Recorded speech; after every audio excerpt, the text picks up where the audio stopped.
Why won't this master key open your car? That was the first thing I heard right before I watched my HOA president shove a shiny brass key into the door of my truck like she was trying to break into Fort Knox. And when it didn't work, she spun around, dialed 911, and reported me as a non-compliant male refusing a mandatory HOA inspection, without realizing she was reporting the sheriff. Me. That was the moment I should have known my quiet little cul-de-sac was about to become a battlefield. I never moved here looking for trouble. My name's Ethan Ward, Sheriff of Bridgeton County, and all I wanted was a peaceful place to drink coffee in the morning. My house sits right on the edge of the Oak Ridge Estates HOA, close enough for them to see me, but far enough that they don't have legal authority over a single inch of my driveway.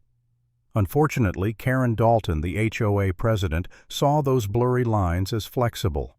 And when a person like Karen sees flexibility, what she actually sees is opportunity to control. The day I moved in, she marched up my driveway with the energy of someone inspecting contraband, pointed at my patrol cruiser and said, "Law enforcement vehicles cause unnecessary alarm here."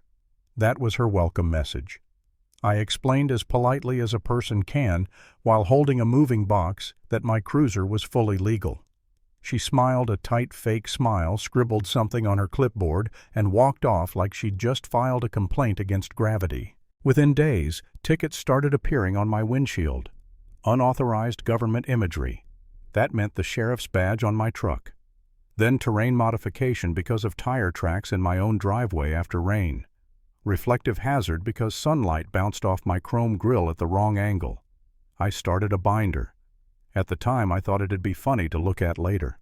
I didn't realize it was going to become a full archive of madness. But everything spiraled the day she asked me, dead serious, to hand over a copy of my truck keys for HOA emergency protocol.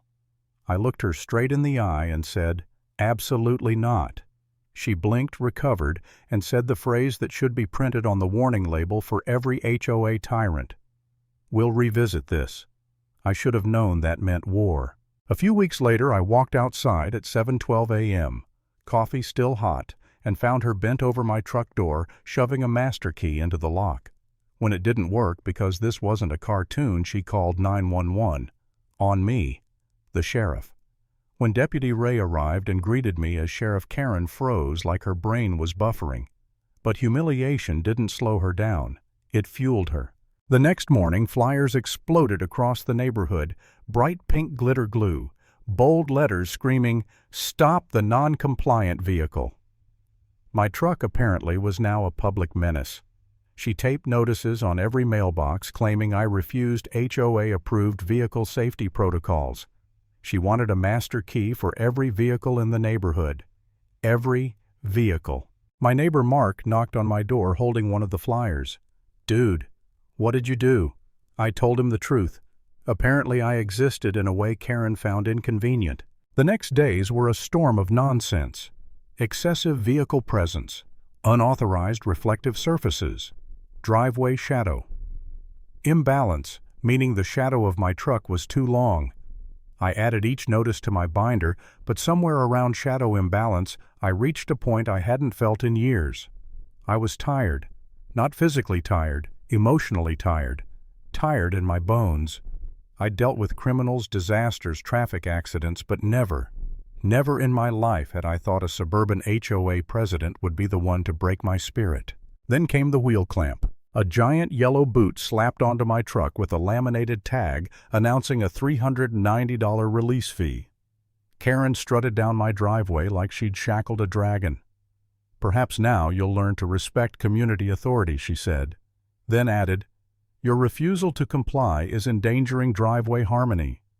Driveway harmony. That was the moment, standing there staring at a boot on a law enforcement vehicle, when I wondered if maybe I should give up, move somewhere else, let her win by exhaustion.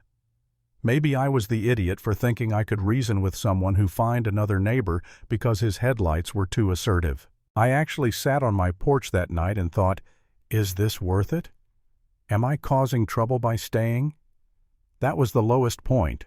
And then like a light switch, my neighbors started showing up. Jill from across the street, Mark again, a couple I barely knew. They all had the same look on their faces. They were done. Done with her fake bylaws, her midnight inspections, her fines for things she invented on the spot. One woman said Karen fined her for insufficient wheel humility. I didn't even know what that meant. And that was the moment I snapped back. Not in anger, in clarity. This wasn't about me anymore. It was about a woman who thought a clipboard gave her the right to terrorize an entire neighborhood. So I gathered everything. Photos, videos, texts, flyers, recordings, the QR code linking to her fake PayPal safety fund. I handed it all to Deputy Hernandez. He read through it and said, "Yeah, this is shaping up to be fraud." That same evening, the HOA board called me. Quietly, carefully. They wanted help preparing for Friday's emergency meeting. They were planning to vote Karen out.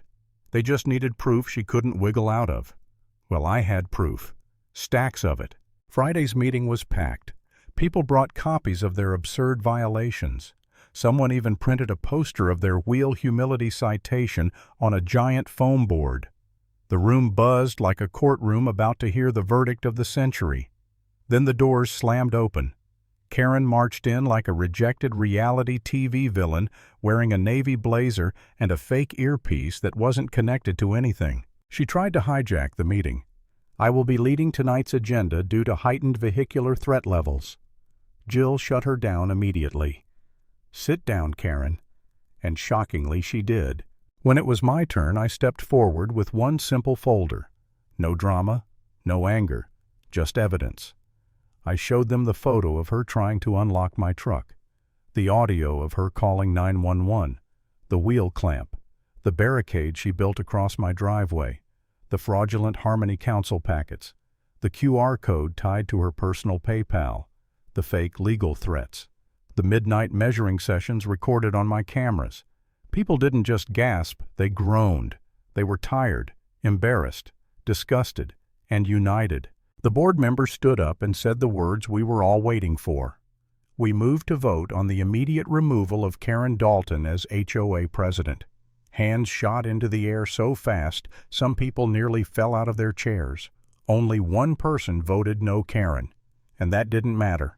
Motion carried. Karen stood up, shaking, pointing at me like I'd toppled her empire single-handedly.